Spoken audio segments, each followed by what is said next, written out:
அக்கா வசந்திக்கா, என்னக்கா பண்றீங்க? கிச்சன்ல என்ன சமையல், என்ன பண்றீங்க? வாடி வசந்தி, நல்லா இருக்கியா? நான் சாம்பார் வச்சிட்டு இருக்கேன்டி. என்னடி விஷயம், என்ன விஷயம்? பாட்டி பாட்டி காசு கொடு பாட்டி, நான் தீனி வாங்க போகணும். அப்புறமேட்டு உங்க ஃப்ரெண்டு கூட பேசிட்டு இருங்க பாட்டி. கொடுங்க பாட்டி. இருடி வரேன். அவன் என்ன விஷயம் பேச வந்திருக்கா? என்ன விஷயம் கேட்டு அதுக்கப்புறம் உனக்கு காசு தரேன். இரு. இந்த பாட்டி வேற உயிரை வாங்குது நம்மளை. இதுங்க பேச ஆரம்பிச்சுன்னா அரை மணி நேரத்துக்கு மேலே பேசுங்க. நம்ம எப்போ போய் தீனி வாங்கி சாப்பிட்றது? நம்மளை போட்டு பாடா படுத்துதுங்க இதுங்க. ஒரு 5 ரூபா கொடுத்தா என்ன வந்துச்சு இந்த பாட்டிக்கு? போட்டு நம்ம நொய் எடுக்குது நம்மளை. என்னடி என்ன சொன்ன? என்னை பற்றி என்ன பேசிட்டு இருந்தா? குசு குசு நம்ம பேசிட்டு இருந்தா? இல்லை பாட்டி, ஒன்றும் சொல்லலை. ரொம்ப நல்ல பாட்டி, தங்க பாட்டின்னு சொன்னேன், அவ்வளோதான். ரொம்ப மலுப்பரடி. உங்க அம்மா மாதிரியே பேசி நல்லா மலுப்பரடி. ஏன் தான் இப்படி இருக்கிய? உங்க அம்மா மாதிரியே வளர்ந்துருக்கடி. உங்க வளர்ப்பு தானே பாட்டி. நானும் உங்களை மாதிரி தானே இருப்பேன். இப்போ மட்டும் எங்க அம்மா பத்தி குறை சொல்றீங்க. பாங்க பாட்டி, எப்போ பார்த்தாலும் உங்களுக்கு இதே தான் வேலை. எங்க அம்மா பத்தி குறை சொல்றதா வேற. பாங்க பாட்டி, உங்க கூட டூ விட்டுட்டே பாங்க. இந்த பாட்டிக்கு வேலையே இல்லை.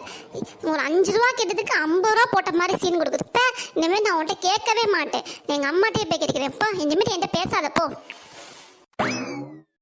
வசந்திக்கா பாரு, உங்க பேத்தி எப்படிலாம் பேசுறா பாருங்க. அவங்க அம்மா வளர்ப்பு அப்படி வளர்த்துருக்காவ.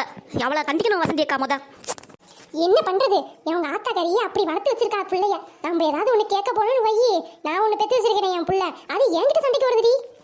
அட என்னக்கா நீ இப்படி இருக்க கண்டுதான் உன் மருமக உன் தலைமையில ஏறி உட்காந்து மிளகா அரைக்கிறா. நான்லாம் அப்படிலாம் கிடையாது தெரியுமா? அப்படியா? அப்படி என்னடி பண்ணுவா நீன்னு? ஏக்கா என்கிட்ட கேளு. மருமகளை எந்த இடத்துல வைக்கணும், எந்த இடத்துல பிடிக்கணும்னு எனக்கு தான் தெரியும். நீ வேணா சாயங்காலம் வந்துடு டெய்லியும். நான் உனக்கு என்ன ஏதுன்னு சொல்லி கொடுக்குறேன், சரியா? ஓ சரிடி. நான் கூட நீ உன் மருமகளுக்கு பயப்படியோன்னு நினைச்சேன். நான் தான் பயந்துட்டு கிடக்குறேன் போல. என்னக்கா நீ இப்படி என்ன நினைச்சிட்ட? சரி வா, இங்க ஒரே வெக்கையா இருக்கு. நம்ம ஹாலில் ஏசியை போட்டு போய் உட்காருவோம். உங்களுக்கு ஏசி உங்களுக்கு அது எங்க வீட்டு ஏசி? என்ன வந்து கரண்ட் பில் கட்டுறது? இவன் புருஷனா வந்து கட்டுறான். ஏசி வேணுமா? ஏசி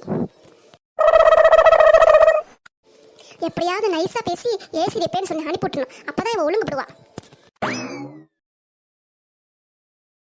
ஒரு மட்டு மரியாதை இல்ல. இவ வீட்டு சோமாரி ஒய்யாரமா இப்படி வந்து உட்காந்துக்கா.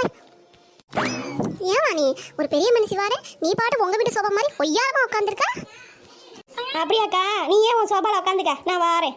வந்துட்டா என் வீட்டு சோபால ஏறி உட்காரத்துக்கு. ரொம்ப ஓவரா தான் பண்ணுது இந்த கிழவி. நம்மளும் எலெக்ஷன் நடக்குதே, காசு கொடுக்குறாங்களே, இந்த கிழவிட்ட வந்து சொல்லலான்னு பார்த்தா இது ஓவரா தான் பேசுது. ரொம்ப நட்டம் தான் அதுக்கு. 500 ரூபா நம்ம மட்டும் வாங்கிட்டு கிளம்பிடுவோம். என்னது 500 ரூபாயா? அச்சோ போச்சே 500 ரூபா போச்சே. என் வீராப்பு சோபாவால 500 ரூபா போச்சே.